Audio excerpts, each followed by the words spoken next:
Magandang umaga mga kahuwan. Narito na ang ulat sa panahon today. Para sa update natin dito sa Bagyong Sitino, tuluyan na itong lumabas ng ating Philippine Area of Responsibility kaninang madaling araw, 12:30 AM po, at patuloy na itong kumikilos palayo ng ating bansa. Pero sa ngayon, kahit nasa labas na ito ng ating Philippine Area of Responsibility, dahil sa kanyang kalawakan, meron pa rin tayong tropical cyclone wind signal na nakataas dito sa May Kalayaan Islands. Para naman sa magiging panahon natin ngayong araw dito sa ating bansa, inaasahan po natin dulot netong trough or yung extension netong si Bagyong Sitino, posible pa rin ang mga kalat-kalat na pag-ulan dito sa may Palawan, pati na rin dito sa may Occidental Mindoro. At kung makikita natin sa satellite imagery natin, meron tayong mga kumpol ng kaulapan dito sa may Aurora at Quezon. Kaya dulot pa rin netong trough netong si Bagyong Tino, yung extension po niya, mataas din ang tsansa ng mga kalat-kalat na pag-ulan dito. Para naman dito sa may Batanes, dulot ng northeast monsoon or amihan, posible po makaranas sila ng maulap na papawirin na may mga pag-ulan. May kita din natin dito sa ating satellite imagery, meron po tayong mga kumpul ng kaulapan dito na nakatapat sa may Cagayan, kaya inaasahan natin dito sa Cagayan, makakaranas din sila ng maulap na papawirin na may mga kalat-kalat na pag-ulan, dulot ito ng shear line.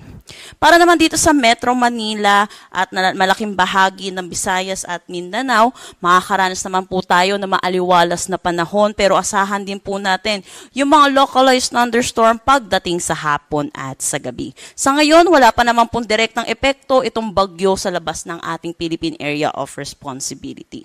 Para naman sa track netong si Bagyong Tino, patuloy na nga po itong lumalayo ng ating bansa at napatungo na ito sa Vietnam. Pero nananatili pa rin naman po siya sa typhoon category. At dahil nga po sa lawak niya, meron pa rin tayong tropical cyclone wind signal number 1 dito sa may Kalayaan Islands. Pero habang papalayo ito ng ating bansa, posible na rin po tayo mag-lift or mag-alis na rin ng tropical cyclone wind signal ngayong araw.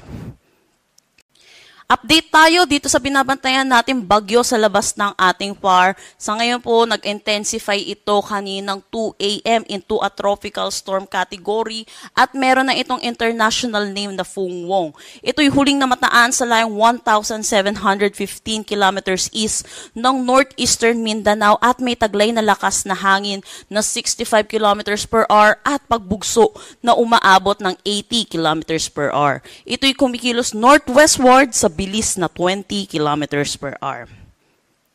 Para naman sa magiging track netong si Bagyong tatawagin nating uwan pag pumasok ng ating PAR, nakikita natin posible ito mag-intensify into a severe tropical storm category bukas po at nakikita din natin, posible rin ito rin bukas mag-intensify into a typhoon category bago pumasok ng ating Philippine Area of Responsibility. At dito, makikita na ito'y mag-i-intensify pa. Ito a super typhoon category bago mag-landfall na posible dito sa may northern or central Luzon. At dahil sa interaction niya sa ating kalupaan, bahagya po siyang ihina bilang isang typhoon category. Pero para sa mga kababayan po natin, ang typhoon category ay malalakas pa rin po ang mga hangin na dala po nito. So wag po tayo magpakampante at earliest po, Friday po, sana naghahanda na po ang ating mga kababayan dahil posible na po tayo magtaas din ng mga tropical cyclone wind signal, storm surge warning at mga gale warning pagdating po ng Friday evening or Saturday po. So yun po para sa mga kababayan po natin, lalo na dito sa Luzon, iba yung pag-iingat po para po dito sa magiging next po nating bagyo.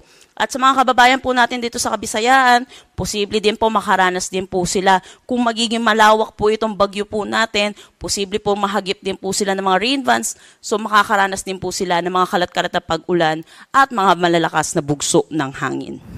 Wala na tayong nakataas na anumang gale warning sa anumang seaboards ng ating bansa. Pero iba yung pag-iingat po para sa ating mga kababayang mangingisda at may mga sasakyan maliit pandagat na maglalayag dito sa western section ng bansa po natin. Dulot nito makakaranas pa rin po sila ng mga lalakas, paminsan-minsan na malalakas na bugso ng hangin. Dulot netong si Bagyong Sitino na palayo na po.